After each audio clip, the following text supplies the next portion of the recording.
Commissioner Rawalpindi ने ये इल्जाम न किसी साजिश के तहत और न किसी के बहकावे में आकर लगाया। वो बहुत तहम्मुल मिजाज इंसान है, राना सनाउल्लाह का दावा। सीनियर रहनुमा पाकिस्तान मुस्लिम लीग नून के कमिश्नर रावलपिंडी के बारे में दिए गए बयान ने सबको हैरान कर दिया। एक निजी चैनल के प्रोग्राम में उनका कहना था कि मैं उन्हें 20 से 25 साल से जानता हूँ। ये फैसलाबाद में 3 से 4 मरतबा तैनात रहे हैं। इंतहाई मामला फहम और धीमे इंसान है। राना सनाउल्लाह ने कहा कि ये हेडलाइंस क्रिएट करने वाले इंसान बिल्कुल नहीं है। असर हाजिर के तकाज़ों को बहुत अच्छे तरीके से जानते हैं, बहुत दुनियादार इंसान हैं। इसलिए मेरे ख्याल में ये बात उन्होंने किसी साजिश के तहत या किसी के बहकावे में आकर नहीं की, बल्कि मेरे ख्याल में वो डिप्रेशन के मरीज थे और इसी डिप्रेशन में उन्होंने ऐसी बात की है। राना सनाउल्लाह ने बताया कि उन्हें उनके करीबी ज़राए से मालूम हुआ है कि कमिश्नर ने बाकायदा रस्सा लटकाकर खुदकुशी की कोशिश की है। इससे उनकी जहनी सेहत का अंदाजा लगाया जा सकता है। राना सनाउल्लाह ने कहा कि अगर कमिश्नर रावलपिंडी सच्चे हैं तो सबूत पेश करते।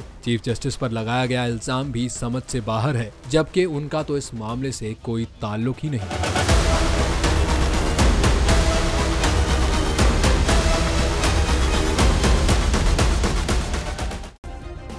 सब्सक्राइब करें और बेल दबाएं ताकि कोई खबर रह न जाए।